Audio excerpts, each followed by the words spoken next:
Hi everyone. If you are someone who is into finance industry or insurance industry, or you are someone who likes to work on spreadsheets a lot, I have a quick hack for you, and this saves a lot of time.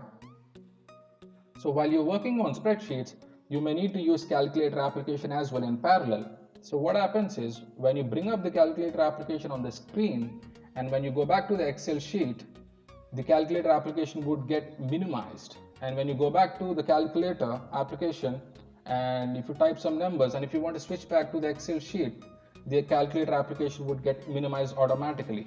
So to prevent this problem, so what we can do is, so when you click on this option, when you click on standard, you see this option here called keep on top.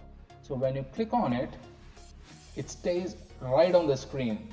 And when you go back to the Excel application, it wouldn't get minimized at all. So this calculator application would stay on the screen and you can do the work without switching back and forth, and this saves a lot of time for you. So this is the hack for you guys. Hope you like it. If you have any questions, please leave a comment. Thank you.